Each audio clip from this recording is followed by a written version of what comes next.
Good morning students. आज का हमारा टॉपिक है आवर्त सारणी का आधुनिक एवं दीर्घ रूप। जैसे कि आप देख पा रहे हैं कि आधुनिक आवर्त सारणी का दीर्घ रूप मैं आपको एक्सप्लेन करता हूँ कि कैसा होता है आधुनिक आवर्त सारणी। ये आप देख पा रहे हैं ये क्या है, आपका आधुनिक आवर्त सारणी है ये आपकी।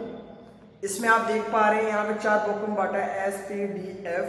अब इस आवर्त सारणी को हम क्या करेंगे, डिटेल से स्टडी करेंगे। ठीक है, देखिए आवर्त सारणी का आधुनिक क्या दीर्घ रूप। आवर्त सारणी का दीर्घ रूप हमें दिया था बोर ने। किसने दिया था? बोर जो साइंटिस्ट है उन्होंने बताया था आवर्त सारणी तो उसका क्या होता है, दीर्घ रूप होता है। क्यों? क्योंकि उन्होंने देखा था जो मेंडली की आवर्त सारणी थी उसमें क्या थे, 8 ही लोग थे, 8 ही वर्ग थे। इसको इन्होंने यहाँ पे 18 वर्गों में डिवाइड कर दिया, जिससे इन्होंने कहा ये कैसा होता है, इसका दीर्घ रूप होता है। उसको समझाने का काम किसने किया? बोर साइंटिस्ट ने। देखो सबसे पहला पॉइंट, यहां पर तत्वों को उनके परमाणु क्रमांक के बढ़ते क्रम में व्यवस्थित किया गया। बढ़ते क्रम में व्यवस्थित किया और उनको फिर एक सारणी प्राप्त हुई। उसको उन्होंने क्या कहा था? आधुनिक आवर्त सारणी। क्या किया? परमाणु क्रमांक के बढ़ते क्रम में व्यवस्थित किया। पहला पॉइंट स्पेशल पॉइंट है कि आवर्त सारणी के क्या किया था इसमें, इन्होंने परमाणु क्रमांक के बढ़ते क्रम में क्या किया था, तत्वों को व्यवस्थित किया था। जैसे आगे देखो, इन्होंने कहा दूसरा पॉइंट कि आपके आधुनिक आवर्त सारणी में आवर्त जो होते हैं क्या होते हैं, आवर्त होते हैं क्या होते हैं, 36 पंक्तियां होती हैं। क्या होती है? 36 पंक्तियां। 36 पंक्तियां। और आवर्त की संख्या कितनी होती है? 7 होती है। ये भी किसने बताया? आज आवर्त सारणी का आधुनिक आवर्त सारणी को बताया गया है। ठीक है, फिर आगे देखिए इन्होंने कहा कि वर्ग ये जो होते हैं वो होते हैं ऊर्ध्वाधर स्तंभ। ऊर्ध्वाधर स्तंभ,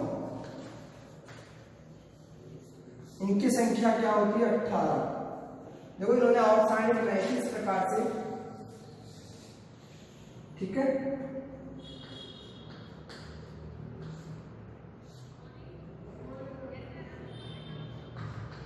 ऐसे इन्होंने आवर्त सारणी बनाई थी। ठीक है, इन्होंने कहा ये जो कॉलम होते हैं ऊर्ध्वाधर स्तंभ, उनको तो इन्होंने क्या कहा? वर्ग का। फिर उन्होंने कहा ये 36 जो पंक्तियां होती है आपकी ऐसे, ये जो आपकी 36 पंक्तियां ऐसे, इनको इन्होंने क्या कहा? आवर्त कहा। ठीक है, आगे चलते हैं। समान बाह्यतम इलेक्ट्रॉनिक विन्यास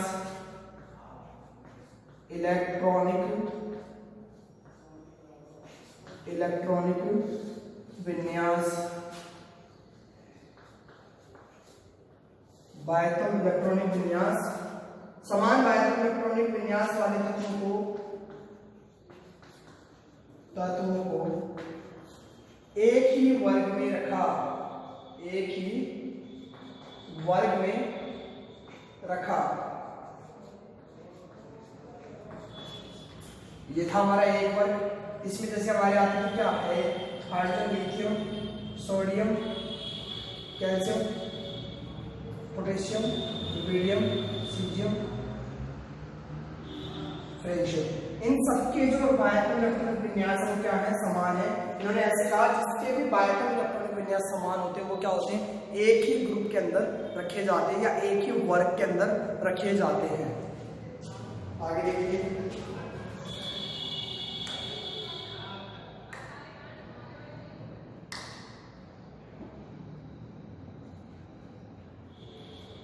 ये हमारे पास 4 पॉइंट बता दिए मैंने आपको, 1 2 3 4। अब बात करते हैं 5वें पॉइंट की तरफ।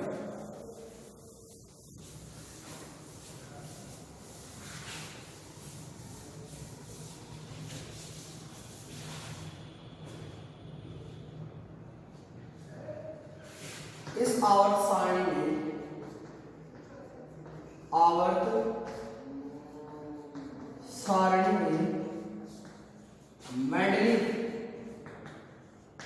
मेंडलीव के उपवर्गों को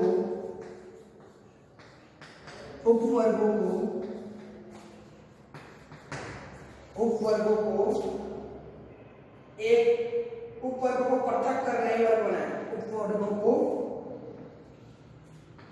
पृथक कर नए वर्ग बनाए।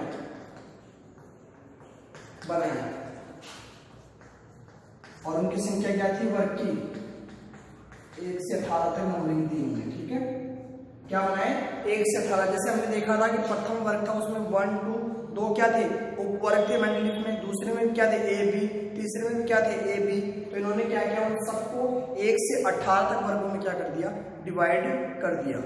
आगे देखिए नेक्स्ट पॉइंट। इन्होंने छठा प्रश्न हमारा है, उत्कृष्ट गैस को सारणी के अंत में रखा। ये भी इनका सारणी के अंत में रखा।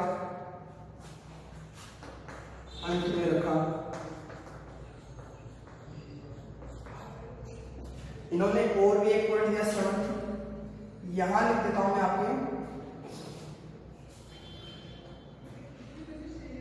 आवर्त,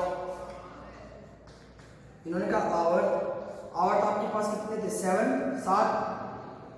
4 5 6 7। इन्होंने कहा इसमें तत्वों की जो संख्या होती है, तत्वों की संख्या पहले आवर्त में 2, दूसरे में 8, तीसरे में 8, चौथे में 18, पांचवें में 18, छठे में 32 और बाकी शेष इसमें थे लास्ट वाले। तो इन्होंने हमें बताया कि आवर्त जो होते हैं, पहले आवर्त में 2 तत्व आते हैं, दूसरे आवर्त में 8 तत्व रखे गए थे, वैसे तीसरे आवर्त में 8, चौथे में 18। इस प्रकार इन्होंने क्या किया था? तत्वों को व्यवस्थित किया था।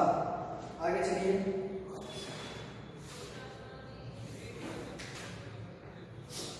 इस आवर्त सारणी में 8वां पॉइंट,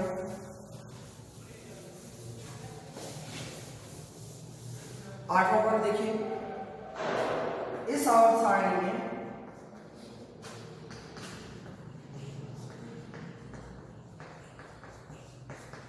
समस्थानिकों को पृथक रूप से रखने की समस्या समाप्त हो गई। समस्थानिकों को पृथक रूप से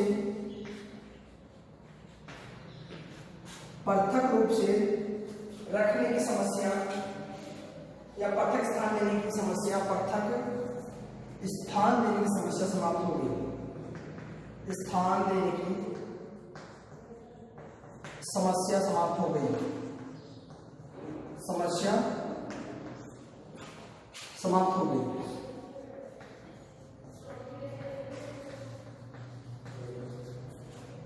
हम लास्ट की बात करते हैं 9th की। तो हमने देखा था मेंडलीव का जो आवर्त नियम था, उन्होंने क्या किया था? उनको परमाणु भार के बढ़ते क्रम में क्या किया था? व्यवस्थित किया था। तो परमाणु क्रमांक के बढ़ते क्रम में जब उन्होंने व्यवस्थित किया तो देखा कुछ जगह पर उनके नियम जो थे वो फॉलो नहीं हो रहे थे। जैसे हमने देखा था क्या? हमने देखा था कोबाल्ट, निकल, टेलुरियम, आयोडीन। या हमने कुछ एग्जाम्पल्स देखे जहां पर क्या हो रहा था? बढ़ते परमाणु क्रमांक का नियम फॉलो नहीं हो रहा था, जबकि यहाँ पर वे स्वतः ही क्या हो गए? मेंडलीव की आवर्त सारणी में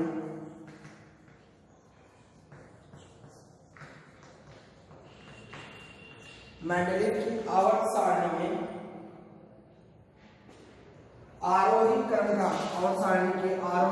पालन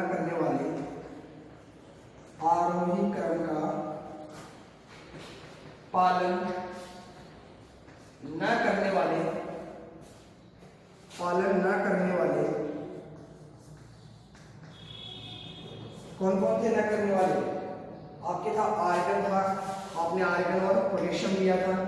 वह क्या लिया था? कोबाल्ट, निकल लिया था। ये क्या कर रहे थे? वहां पे आरोही क्रम का पालन नहीं कर रहे थे। ये स्वतः स्वतः ही परमाणु क्रमांक के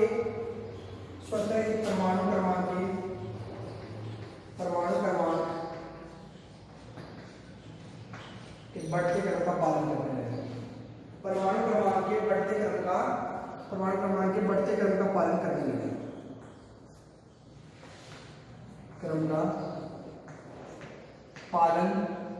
करने लगे। तो देखो हमने 9 पॉइंट्स डिस्क्राइब कर दिए हैं, 9 पॉइंट पढ़ लिए हमने। पहला पॉइंट था इसे इन्होंने क्या बताया था हमें, जो आवर्त सारणी थी उसका दीर्घ रूप होता है, क्योंकि वहां पे इन्होंने देखा था मेंडलीव की आवर्त सारणी में केवल 8 वर्ग थे, जबकि हम बात करें आधुनिक आवर्त सारणी में तो इन्होंने यहाँ कितने वर्ग बनाए, 18 वर्ग बनाए। इन्होंने यहाँ पे समस्थानिकों को अलग से रखने के स्थान की जो समस्या थी वो क्या हो गई, हमारे खत्म हो गई। इन्होंने क्या कहा कि 7 आवर्त होते हैं, 18 क्या होते हैं, यहाँ पे वर्ग बनेंगे। क्यों? इन्होंने जो मेंडलीव की आवर्त सारणी जो वर्ग थे उनको किसमें बदल दिया, इन्होंने वर्ग में बदल दिया। और इन्होंने पृथक गुणों वालों को भी अलग अलग रखा। और इन्होंने क्या कहा, जिनके समान बाह्य इलेक्ट्रॉनिक विन्यास है उनको क्या रखा, एक ही वर्ग में रखा। और इन्होंने क्या बताया, उत्कर्ष गैस को इन्होंने लास्ट के अंदर क्या अंत में रखा सारणी। और इन्होंने बताया जो मेंडलीव की आवर्त सारणी में कुछ आरोही क्रम का पालन नहीं करते थे, वह स्वतः ही यहाँ पे परमाणु क्रमांक के बढ़ते क्रम का क्या करने लगे, पालन करने लगे। ये थे हमारे पॉइंट्स आवर्त सारणी के। इसके दोस्त देखते हैं। अब बात करते हैं आधुनिक आवर्त सारणी के दोष। आधुनिक आवर्त सारणी के दोष देखो, पहला दोष बताते हैं, ये हाइड्रोजन की स्थिति को स्पष्ट नहीं कर पाया। हाइड्रोजन की स्थिति को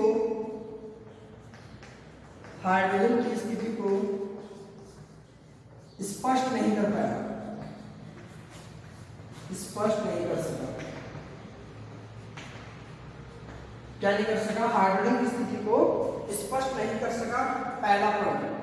दूसरा पॉइंट देखिए, एक्टिनाइड और लैंथेनाइड को एक्टिनाइड एवं लैंथेनाइड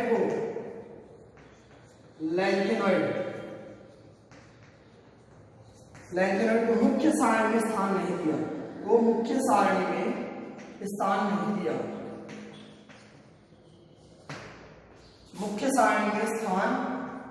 नहीं दिया। और जो इसका लास्ट जो इसकी कमी थी वो क्या थी, लगभग समान गुण वाले तत्वों को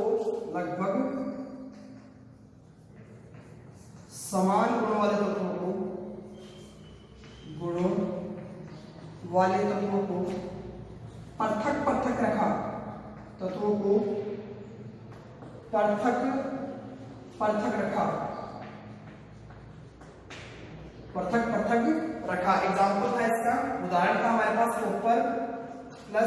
कॉपर व H3, दोनों में लगभग गुण क्या होते हैं, समान होते हैं, फिर भी इन्होंने क्या किया, उनको अलग अलग ग्रुप में रखा। ये थे इसके दोस्त। अब बात करते हैं हम IUPAC नाम की। ये हमने पढ़ ली आधुनिक आवर्त सारणी।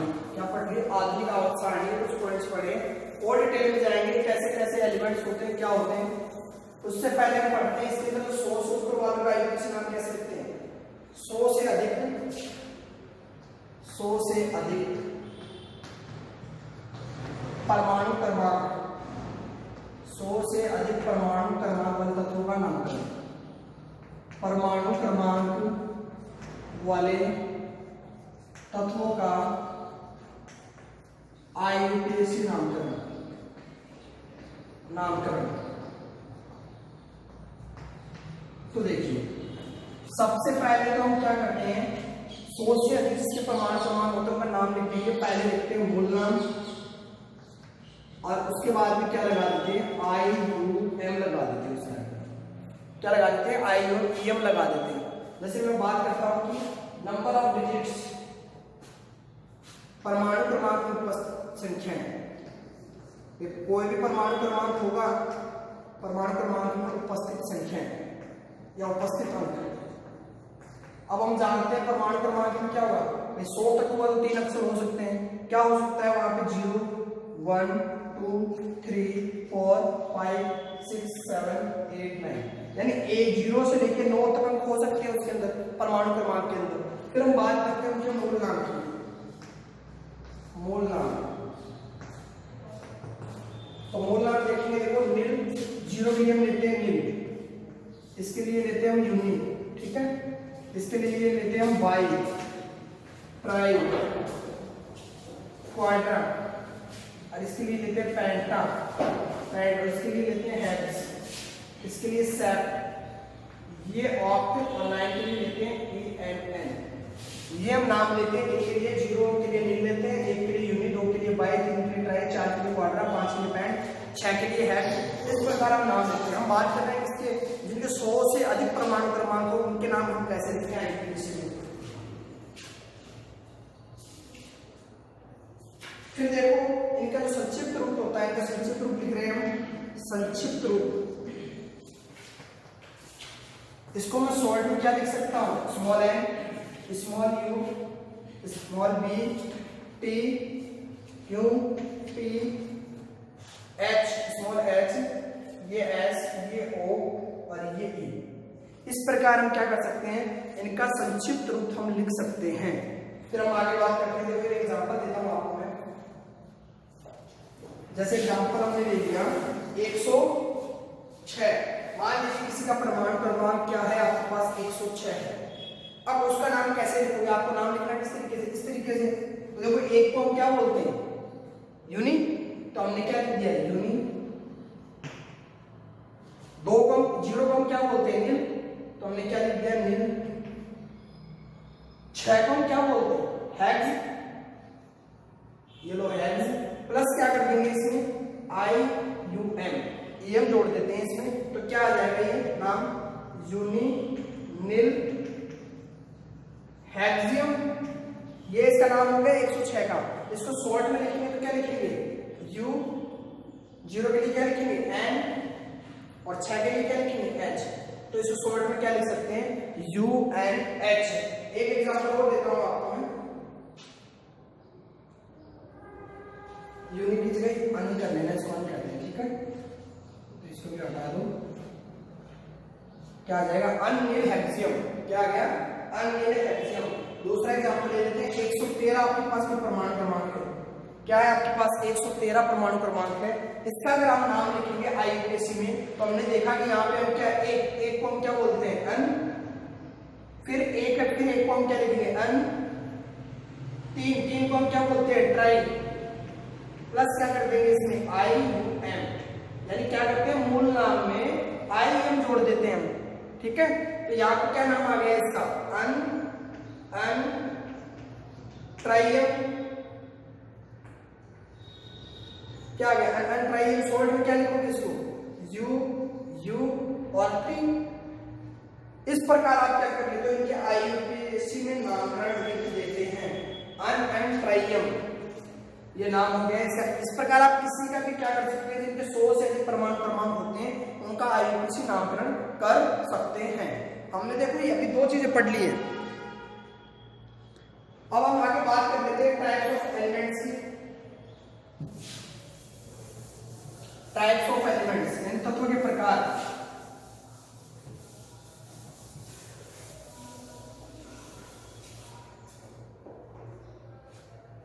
देखो तत्वों के प्रकार, इसको हमने 4 प्रकार में बांटा है। पहला हमने लिया S ब्लॉक, दूसरा हमने क्या लिया, P ब्लॉक, तीसरा हमने क्या लिया, D ब्लॉक, चौथा हमने क्या लिया, F ब्लॉक।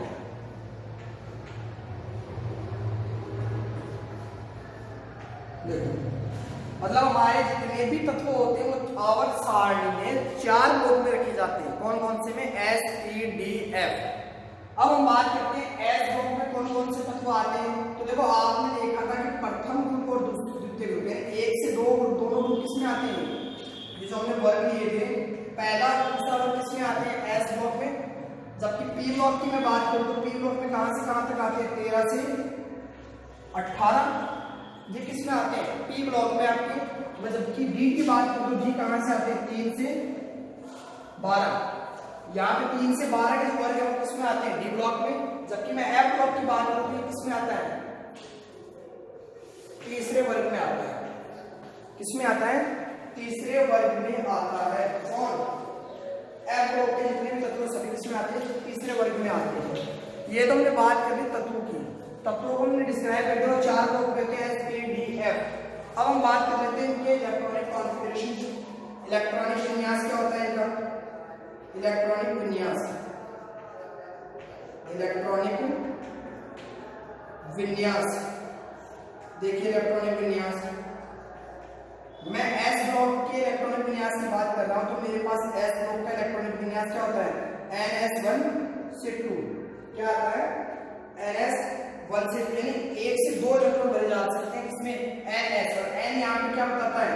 नंबर ऑफ किसके पीरियड्स के नंबर बताता है आपको? अगर मैं कह दूं नंबर ऑफ सेल के बारे में बताता है आपको, कोष के बारे में बताता है। फिर यहाँ पे मैं बात करूं पी ब्लॉक की, तो यहाँ देखो क्या आएगा? NH2 P1 to 6 यानी p ऑर्बिटल में 1 से 6 इलेक्ट्रॉन आते हैं और NH से कितने आते हैं? 2 इलेक्ट्रॉन आते हैं। ये था हमारा p ब्लॉक का। अब हम बात कर लेते हैं डी ब्लॉक की, तो N-1 डी में 1 से 10 तक आते हैं। फिर लिखते हैं हम NH2। ये होता है हमारा इलेक्ट्रॉनिक विन्यास। धीरे धीरे हम आगे पढ़ेंगे। वैसे तो हम प्रीवियस क्लास में डिस्कस कर चुके हैं कि इलेक्ट्रॉनिक विन्यास कैसे लिखा जाता है। इसका सामान्य इलेक्ट्रॉनिक विन्यास का फॉर्मूला क्या होता है? N-1 D1 to 10 NS2। ये होता है आपका सामान्य इलेक्ट्रॉनिक विन्यास। जबकि मैं बात करता हूँ F ब्लॉक की, तो इसका देखो होता है N-2 F। 1 से 14 इलेक्ट्रॉन आते हैं F ब्लॉक में। फिर यहाँ जाएगा NH2 N-1 डी में आते हैं 0 से 2 इलेक्ट्रॉन। ये ध्यान में रखना है आपको।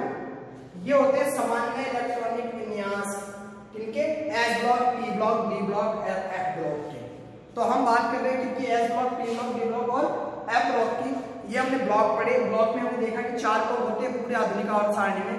चारों ब्लॉक के अंदर क्या होते हैं? 18 वर्ग होते हैं। वो इस प्रकार से विभाजित होते हैं। पहले 2 वर्ग एस ब्लॉक में आते हैं, फिर अगले 3 से 12 ब्लॉक किसमें आते हैं? डी में आते हैं। फिर 13 से 18 किसमें आते हैं? पी ब्लॉक में आते हैं। और तीसरे वर्ग के अंदर ही हमने देखा था कि जो हमारे पास लैंथेनाइड और रेटिनॉइड सुनानी थी उनको मुख्य सारणी में स्थान नहीं दिया गया था। ये केवल तीसरे वर्ग में ही आते हैं। इनको हम पृथक रूप से लिखते हैं ब्लॉक को, और इनका सामान्य इलेक्ट्रॉनिक विन्यास हमने देख लिया। ये था हमारा तत्वों का प्रकार।